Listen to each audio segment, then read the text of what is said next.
여러분 안녕하십니까? 우리 생활에 꼭 필요한 정책을 쉽고 친절하게 풀어드리는 KTV 라이브 정책픽입니다. 먼저 오늘 들어온 소식부터 전해드립니다. 이재명 대통령이 국민주권정부 첫 번째 반부패 정책협의회를 주재했습니다. 이 대통령은 부패 청산에 내 편은 없다며 명확한 원칙으로 예외 없이 공정하게 실행하겠다고 밝혔습니다. 첫 소식 전해드립니다. 반부패 정책협의회는 우리 정부 부패 방지 대책을 체계적으로 추진하기 위해 만든 관계기관 장관회의입니다. 국민주권정부 첫 반부패 정책협의회를 주재한 이재명 대통령은 지난해 기준으로 우리나라 청렴도는 182개 나라 중 31위인데 다른 지표가 대부분 10위 안에 있음을 고려하면 다소 부끄러운 일이라고 언급했습니다. 경제 규모와 국력이 커질수록 공공부문의 투명성과 공직사회의 청렴성은 더 엄격한 기준으로 요구되기 때문입니다.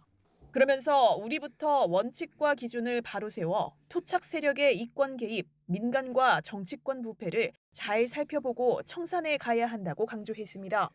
부패 청산에는 여야 네 편, 내 편이 있을 수가 없습니다.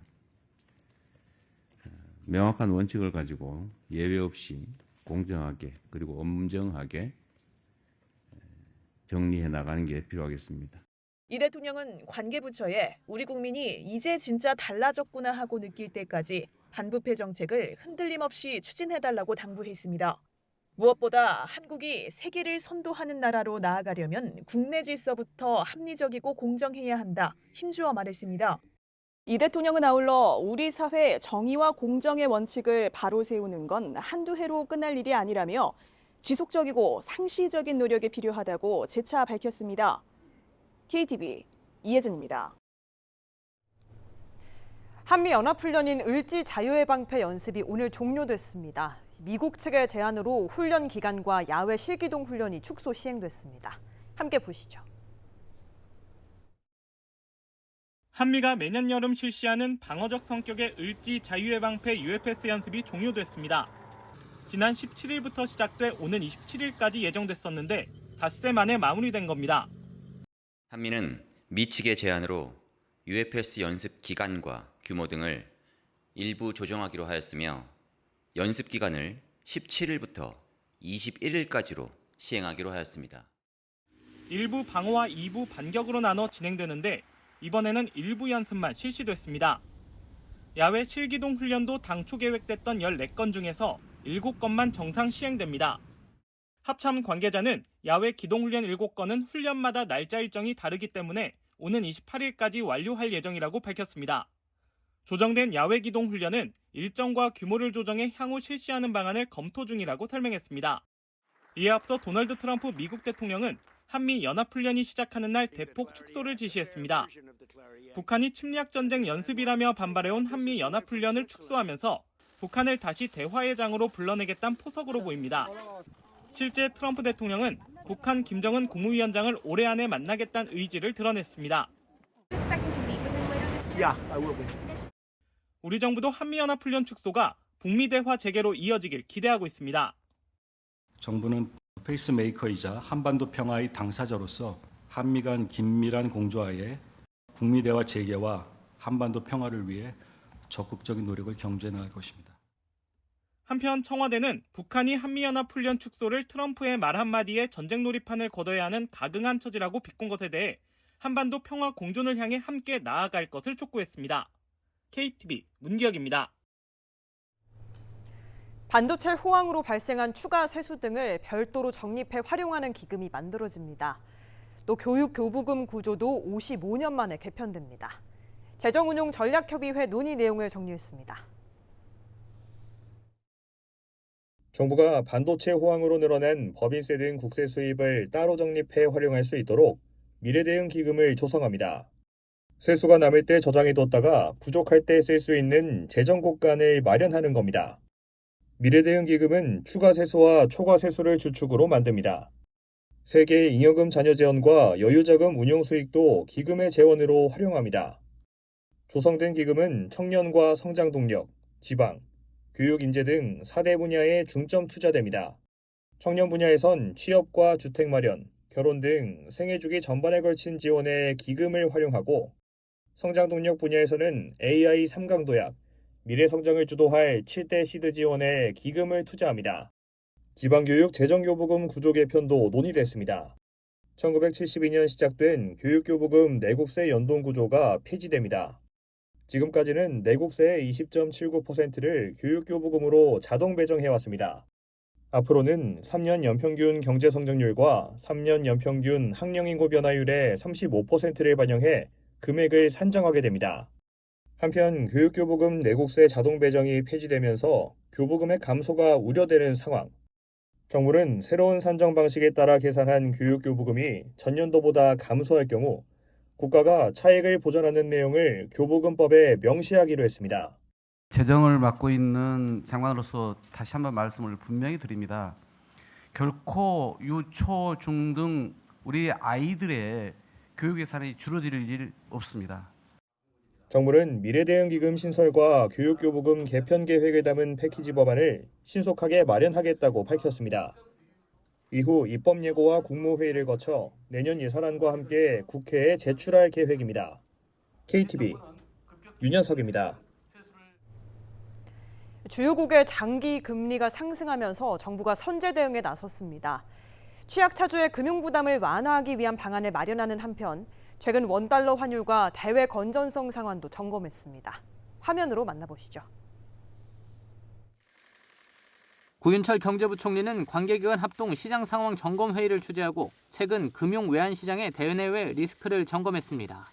구 부총리는 중동 정세의 불확실성이 이어지는 가운데 각국의 국채 발행 증가와 글로벌 AI 기업들의 회사채 발행 확대 등이 장기 금리 상승에 영향을 미치고 있다고 진단했습니다. 그러면서 정부는 국내 채권 시장 동향을 면밀히 살펴보면서 금리 상승이 금융시장과 기업, 가계의 자금 조달 비용, 실물 경제에 미치는 영향을 지속적으로 점검하기로 했습니다. 또한 금리 상승이 취약차주의 과도한 부담으로 이어지지 않도록 소상공인의 채무 부담과 서민 취약차주의 금융 부담을 완화하기 위한 지원 방안을 신속히 마련해 발표할 계획입니다. 회의 참석자들은 원달러 환율 상황도 점검했습니다. 지난달 초 1,550원대까지 올랐던 원달러 환율은 최근 역대 최대 수준인 경상수지 흑자 영향 등으로 11개월 만에 1,300원대로 내려왔습니다. 다만 중동의 지정학적 갈등 등 환율의 상하방 요인이 존재하는 만큼 시장 변동성 대응을 이어가기로 했습니다. 중동 지정학적 갈등, 주요국 통화 정책 등 환율의 상하방 요인이 변경하는 만큼 긴장감을 늦추지 않고 시장 변동성에 대응해 나가겠습니다. 2분기 순대외 금융자산은 전분기보다 큰 폭으로 감소했지만 순대외 채권은 23억 달러 증가했고 올해 상반기 경상수지는 1,910억 달러로 역대 최대 흑자를 기록했습니다. 정부는 순대외 금융자산 감소가 기업 실적 개선과 주가 상승에 따른 외국인 보유 주식의 가치 증가에 따른 것으로 평가했습니다. 참석자들은 확정적인 지급 의무가 있는 채권, 채무의 경우 순대외 채권이 증가한 데다 경상수지도 역대 최대 흑자를 기록하면서 우리 경제의 대외 건전성은 양호한 상황이라고 진단했습니다. 가계부채 역시 총량이 증가했지만 GDP 대비 비율은 오히려 하락하는 모습입니다. GDP 대비 가계부채 비율은 지난 2020년 97.1%에서 올해 1분기 85.3%까지 낮아졌습니다. 정부는 여전히 주요국보다 높은 수준인 만큼 가계부채 관리를 이어가는 한편 실수요자의 자금 도달에 어려움이 없도록 세심하게 지원할 예정입니다. 정부는 대외 여건의 불확실성이 여전한 만큼 시장 상황 점검 회의를 중심으로 금융, 외환, 자산 시장 상황을 긴밀히 점검하고 시장 변동성에 선제적으로 대응해 나갈 계획입니다. KTV 신국진입니다. 택시 호출부터 자율주행까지 첨단 모빌리티가 일상 속으로 빠르게 자리 잡고 있는데요. 정부가 처음으로 전국 실태 조사를 한 결과 플랫폼 택시와 택시형 수요 응답형 교통이 모든 지역으로 확산된 것으로 나타났습니다. 자세한 내용 전해드립니다. 국토교통부가 전국 161개 시군을 대상으로 첨단 모빌리티 현황을 조사한 결과 스마트폰으로 호출하면 배차받는 형식의 플랫폼 택시의 보급률이 가장 높은 것으로 나타났습니다. 카카오티와 우버택시 등 민간 플랫폼을 중심으로 전국 모든 지역에 도입된 겁니다. 기존 택시를 활용해 필요한 곳을 오가는 택시형 수요 응답형 교통 도입률도 99.4%로 사실상 모든 지역에서 운영 중인 것으로 확인됐습니다. 이어 차량 공유 서비스와 공유 개인형 이동장치 PM이 70%대로 집계됐고 공유 자전거와 버스형 수요 응답형 교통, 통합 교통 서비스와 자율주행 순이었습니다. 특히 수요 응답형 교통 DRT의 경우 대중교통이 부족한 중소도시와 농어촌 지역에서 활용도가 높았습니다. 반면 공유 자전거와 공유형 개인형 이동장치, 차량 공유 서비스는 상대적으로 이용자가 많은 대도시에 집중됐습니다. 대도시는 공유 교통이, 중소도시와 농어촌은 DRT가 이동 수요를 보완하는 형태로 자리 잡고 있는 겁니다. 2012년에 아산시에서 DRT 마중 택시라는 시범 사업을 시행한 이래로 여러 지자체가 DRT 서비스를 도입한 바 있습니다. 중앙정부에서도 농림축산식품부가 농촌형 교통모델 사업을 통해서 DRT를 지원했고, 자율주행도 실증을 넘어 실제 서비스로 영역을 넓히고 있는 것으로 확인됐습니다. 2024년 말 기준 전국 자율주행 시범 운행지구는 42곳, 이 가운데 27곳에서 실제 서비스가 운영됐습니다. 아직은 전체 자율차 서비스의 대다수가 무료로 운영되고 있고 여객 운송이 중심을 이뤘습니다. 첨단 모빌리티 서비스에 대한 이용자들의 전반적인 만족도는 70점 이상으로 나타났습니다. 만족도가 가장 높은 서비스는 플랫폼 택시로 80점에 육박했고 이어 DRT와 차량 공유, 공유 자전거, 공유 개인형 이동장치 순이었습니다. 국토부는 이번 첫 정규 조사를 토대로 첨단 모빌리티 정책을 구체화하고 앞으로 매년 실태 조사를 이어갈 방침입니다. KTV 이리나입니다. 반도체와 인공지능 등 첨단 산업이 빠르게 성장하면서 전문 인력의 중요성도 커지고 있습니다. 정부는 기업과 직업계고가 협력하는 첨단 산업 분야 마이스터고를 확대할 계획인데요. 학생들이 현재 어떤 교육을 받고 있는지 현장을 취재했습니다. 학생들이 방진복을 꼼꼼히 갖춰 입고 에어 샤워를 통과합니다. 문이 열리자 노란 불빛 아래 각종 반도체 장비가 모습을 드러냅니다. 웨이퍼를 조심스럽게 장비에 넣고 선생님의 설명에 따라 장비를 조작하며 제조 공정을 하나씩 살펴봅니다. 반도체 공장처럼 보이는 이곳은 충북 반도체 고등학교의 실습실입니다. 학생들은 이 작은 웨이퍼가 반도체로 만들어지는 과정을 직접 다루며 익히고 있습니다. 산업 현장에서 필요로 하는 기술을 학교에서부터 배우고 취업까지 연결하는 게 마이스터고의 특징입니다.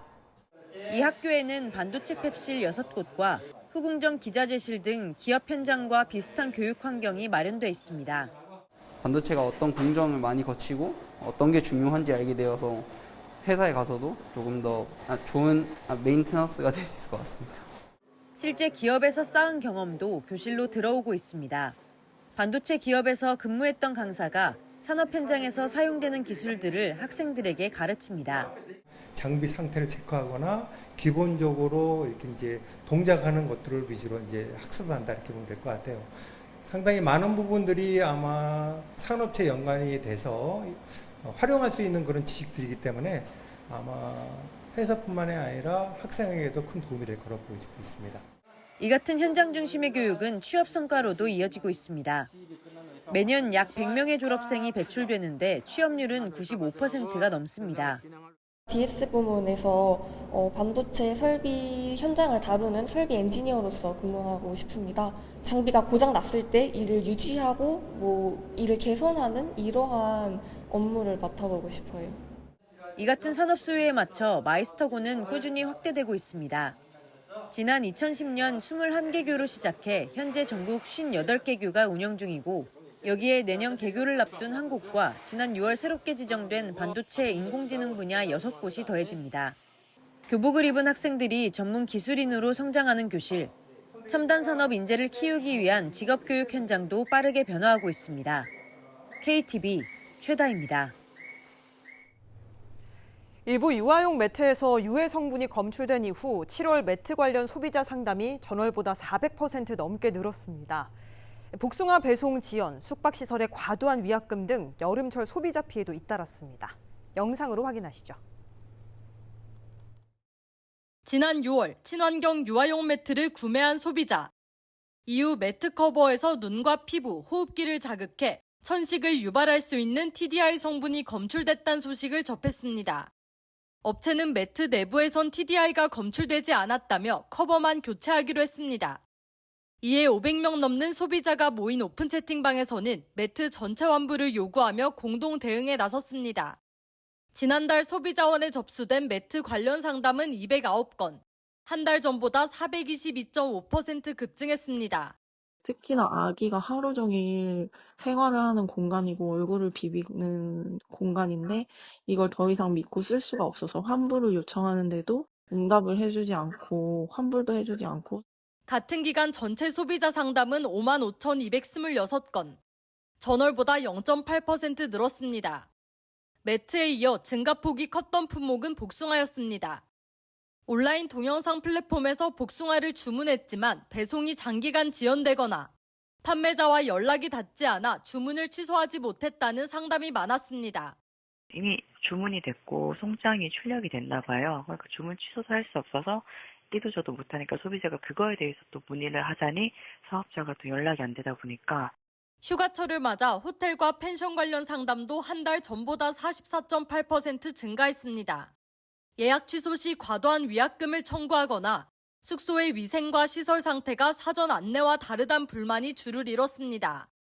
지난해 같은 달과 비교하면 상조 서비스 관련 상담도 42.9% 늘었습니다. 일부 상조회사의 잇따른 폐업으로 관련 문의가 증가한 영향입니다.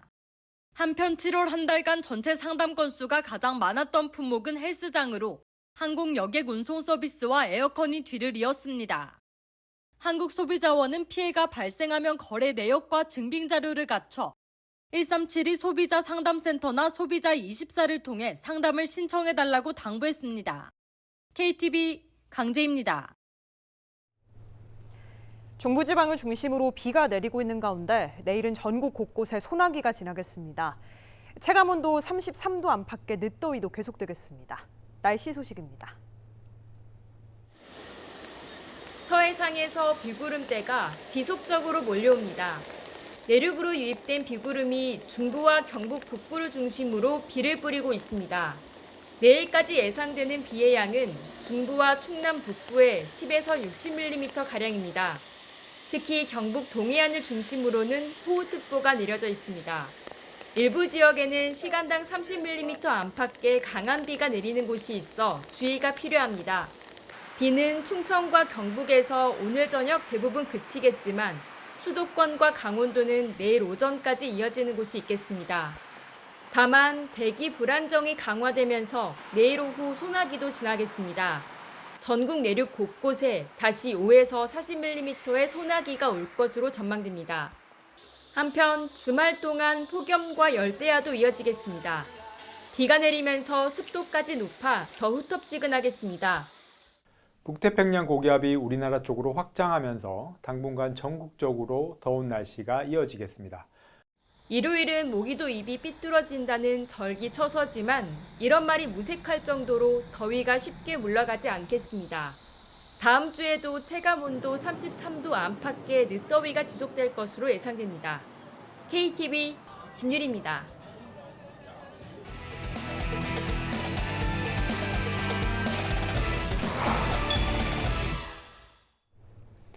최근 중동 정세의 불안으로 국제 유가가 다시 오름세를 보이고 있습니다.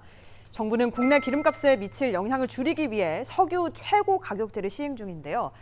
산업통상부가 오늘 앞으로 4주간 적용할 9차 최고 가격을 8차 수준으로 동결한다고 발표했습니다. 자세한 내용 취재기자와 짚어보겠습니다. 조 기자, 산업통상부가 오늘 오후에 발표를 했잖아요. 최고 가격 설명해 주시죠. 네, 일단은 내일부터 4주 동안 적용될 9차 석유 최고 가격이 저녁 7시에 공개가 됐습니다. 네. 이번 최고 가격은 지난 8차 최고 가격으로 동결하기로 했습니다.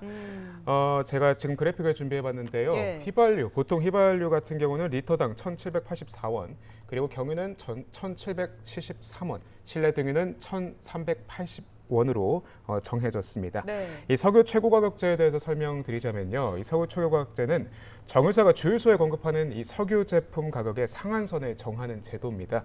지난 3월부터 중동발 유가 상승에 대응해 석유 가격을 안정시키고자 정부가 도입한 정책입니다. 네. 산업부는 이 중동 상황으로 국제유가 상승 가능성이 커졌지만 폭염과 집중호우 등으로 인한 민생 부담을 고려해서 이번 9차 석유 최고 가격을 정했다고 전했습니다. 네, 당초에 좀 올리지 않겠느냐는 예상도 있었는데 의외로 동결을 하게 된 것 같아요. 네. 그도 그럴 만한 게 또 지금 국제 정세가 워낙에 안 좋잖아요. 그렇습니다. 네. 일단은 방금 말씀하셨다시피 국제 정세가 좋지는 않습니다. 예. 미국과 이란의 종전 협상이 교착 상태를 이어가면서 원유 공급을 둘러싼 불확실성이 커진 상태입니다. 20일 기준으로 보면요, 9월 인도분 서부 텍사스산 원유 선물 종가는 배럴당 87.83달러로 전장보다 2.33% 상승했고요. 10월 인도분 브렌트유 선물 종가는 93.78달러로 2.36% 올랐습니다. 두 유종 모두 지난달 24일 이후 최고치 기록이었습니다. 네. 유가 상승세는 당분간 지속될 것으로 전망됩니다. 미국이 이란에 대한 제재를 지속하겠다 이렇게 밝혔기 때문입니다. 최근 도널드 트럼프 미국 대통령이 자신의 SNS에 이렇게 밝혔습니다. 이란에 대한 어떤 국가에도 취해진 적 없는 가장 강력한 경제 작전에 나서겠다고 위협을 했습니다. 한마디로 경제 전쟁을 벌이겠다 이런 표현인데요. 스콧 베선트 미 재무장관은 이 경제 작전의 구체적인 방안을 오는 24일 공개하겠다고 전했습니다. 여기에 더해서 아랍에미리트가 이란과의 무역과 금융 거래를 중단하겠다고 밝히면서 유가 상승 압력을 더욱 키웠습니다. UAE는 이 아랍에미리트는 이란의 주요 교역 상대국 중 하나입니다. 그런데 이란이 지난 18일 이 자국을 향해 탄도미사일을 발사했다며 이번 조치를 발표했습니다. 다만 이란은 이 미사일 공격 사실 자체는 부인하고 있는 상태입니다. 네, 일촉즉발의 상황이 계속되고 있는 것 같아서 참 안타까운데 앞서 조금 정세가 풀렸을 때는 우리 정부도 이런 최고 가격을 완화하거나 폐지하는 방안을 좀 고심하는 것 같더니 결국에는 또 다시 이렇게 됐습니다. 어떻습니까? 네, 그렇습니다. 정부는 이제 국제 유가가 안정되면 방금 앵커께서 말씀하셨다시피 보통 7월 전후를 좀 예상을 했었어요. 7월 전후로 이제 최고 가격제를 완화하거나 또 폐지하는 방안을 검토를 해왔습니다. 그런데 저희가 앞서 살펴봤다시피 최근 국제 유가 변동성이 커졌고 또 커지다 보니까 이 제도를 유지하는 쪽으로 가닥이 잡히고 있는 상태입니다. 이재명 대통령도 지난달 21일 국무회의에서 원래 계획에 의하면은 지금쯤 더 내리거나 폐지했어야 되는데 오히려 더 강화해야 할 것 같다면서 이 문제를 직접 언급했습니다. 그러니까 미국과 이란의 종전 가능성이 뚜렷하지 않은 상태에서 국제유가 상승이 국내 물가 부담으로 이어지지 않도록 관리를 강화하겠다는 취지입니다. 네. 자, 그런가 하면 이번에 또 정부가 석유 제품 매점 매석 단속도 강화할 방침이라고 하는데요. 이것도 소개해 주시죠. 네, 맞습니다. 매점 매석 행위란 특정 물품의 가격이 오를 것에 대비해서 미리 대량으로 사들입니다. 그리고 이게 가격이 오르거나 또 급등을 하면은 이거를 비싼 가격에 다시 되파는 행위를 매점 매석이라고 합니다. 정부는 이 최근 유가 변동성이 큰 만큼 석유 제품 매점 매석 행위가 늘어날 가능성에 대비하기로 했습니다. 특히 적발 초기부터 제품을 압수, 몰수하는 등 이 단속 수위를 강화하겠다고 전했습니다. 네, 잘 들었습니다. 자, 이렇게 정부가 오늘 발표한 9차 석유 최고 가격 자세히 알아봤습니다. 다음 픽입니다. 도심 안에 집을 더 짓고 사업 속도를 높이기 위한 부동산 관련 법안 6건이 국회를 통과했습니다. 정부가 지난해 발표한 주택 공급 확대 방안의 후속 입법인데요. 오래된 공공청사나 비어있는 학교 용지를 활용해서 공공주택을 공급할 수 있는 길이 넓어집니다. 또 도심에 방치된 빈 건물은 철거와 활용이 쉬워지고요. 피해가 낮았던 지역주택조합 제도도 손봅니다. 취재 기자와 함께 주요 내용을 짚어보도록 하겠습니다. 자, 정유림 기자, 먼저 오래된 주택, 이 주민센터 같은 곳에 집이 함께 지어진다고요? 예, 그렇습니다. 이 준공된 지 30년 넘은 공공청사를요, 다시 지을 때 청사만 새로 짓는 것이 아니라 이제 공공주택과 어린이집, 또 도서관 같은 생활 편의시설을 한 부지에 함께 넣는 방식입니다. 좀 이미 비슷한 사례가 있는데요. 서울 천호 3동의 경우 기존의 그 노후 주민센터 부지를 활용을 해서 아래층에는 이제 주민센터와 어린이집, 또 복지관 등을 넣고요. 위층에는 이제 공공임대주택 94가구를 만들었습니다. 정부는 이런 사업을 이제 더 빨리 추진할 수 있도록 여러 인허가들을 한꺼번에 심의하는 그런 절차들을 법으로 좀 만든 겁니다. 네. 공공청사 다시 짓는 김에 집을 또 함께 짓는 거라고 하니까 확실히 효율성이 높아질 것 같은데요. 한편으로는 원래 학교를 짓기로 한 땅이 모래만 날리는 경우가 좀 많은데 여기에도 집을 지을 수 있게 한다고요? 예, 그 학생 수가 줄면서 이제 학교 용지로 잡아놓고도 이제 실제로 학교가 들어서지 않는 땅들이 좀 계속 생기고 있는데요. 이제 문제는 이제 이런 땅을 활용을 하려고 해도 이제 교육청과 지방정부 또 사업자 사이에 이제 협의가 길어지면서 사업이 늦어지는 경우가 비일비재했다는 점입니다. 그래서 이제 앞으로는요, 이 후보지를 정할 때부터 교육청과 지방정부가 함께 검토를 하기로 했습니다. 그 앞으로 이제 학교가 필요한 땅인지 아니면 좀 다른 용도로 활용해도 되는지를 좀 초기에 판단을 해보겠다는 겁니다. 주택이 필요하다고 판단이 되면요, 이 공공주택과 함께 작은 학교나 돌봄시설, 주민 편의시설도 함께 만들 수 있습니다. 네, 설명을 들어보니까 확실히 뭐 땅이나 집이나 좀 해묵었던 애로사항들을 섬세하게 다듬겠다는 그런 노력이 엿보이는데 여기에 더해서 요즘 가끔 집에 이게 보도가 또 많이 되기도 했는데요. 오래된 폐가 같은 것들이 있습니다. 발을 내딛기만 해도 이렇게 바퀴벌레가 확 지나가는 그런 모습들을 볼 수가 있는데 안전 문제도 심각하잖아요. 그렇습니다. 개편된다고 하던데 어떤 내용인가요? 네, 지금 전국적으로 빈집이 상당히 많습니다. 몇만 가구 정도 될까요? 글쎄요, 얼마나 될까요? 한 13만 가구가 13만 된다고 가구요? 합니다. 주택이 아닌 빈 건물도 최대 6만 동 정도로 추정이 됩니다. 이거 굉장히 많은 수치죠. 그런데 이 지금까지는 이 빈집과 빈상가, 공사가 멈춘 건물이 서로 다른 법으로 관리가 돼서 정비가 쉽지 않았습니다. 그래서 정부가 개정을 했습니다. 앞으로 1년 넘게 비어있는 이 상가나 사무실, 공사가 중단된 건물까지 빈 건축물로 묶어서 함께 관리하기로 했습니다. 특히 붕괴나 화재 위험이 큰 곳은 지방정부가 철거를 명령해야 하고요. 또 주인이 버티거나 연락이 닿지 않으면 지방정부가 직접 철거할 수도 있습니다. 네, 이런 부분은 어쨌든 그 동네 전체의 안전과도 또 직결돼 있는 문제라서 이렇게 바뀌는 게 반가운데요. 자, 한편으로는 여러 가지 또 문제가 있었던 지역주택조합. 가입할 때 조합원 모집 요건이 더 강화된다고요? 예, 그 조합원을 이제 먼저 모집해 놓고 정작 땅을 확보하지 못해서 사업이 몇 년씩 늘어지는 경우가 많았거든요.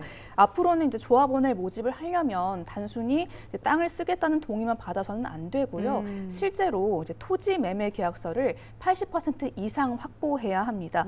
이제 땅도 제대로 확보하지 않은 상태에서 곧 착공한다면서 조합원부터 모집하는 일을 막겠다는 그런 취지입니다. 네, 자, 이 소식은 좀 여기까지 들어보고 저희가 워낙 중요한 내용이라서 한 가지 좀 더 여쭤보고 싶은데 오늘 오후에 좀 방금 전이죠. 폭우 피해가 있었던 거제, 통영이 특별 재난지역으로 선포됐죠? 예, 조금 전 들어온 소식인데요. 이재명 대통령이 조금 전 이례적인 집중호우로 큰 피해가 발생한 경상남도 거제시와 또 통영시 산양읍 봉평동을 특별 재난지역으로 선포했습니다. 청와대는 이번에 특별 재난지역으로 선포되지 않은 피해 지역들에 대해서도 정밀 조사를 거쳐서 선포 기준을 충족하는 경우에 특별 재난지역 선포를 검토한다는 계획입니다. 네, 특별 재난지역 선포됐다는 소식까지 전해드렸습니다. 자, 이렇게 오늘도 꼭 알아야 할 정책들 기자들과 함께 짚어봤는데요. KTV 라이브 정책 픽 여기서 마칩니다. 저희는 다음 주 월요일 오후 7시에 다시 찾아뵙겠습니다. 시청해주신 여러분 고맙습니다.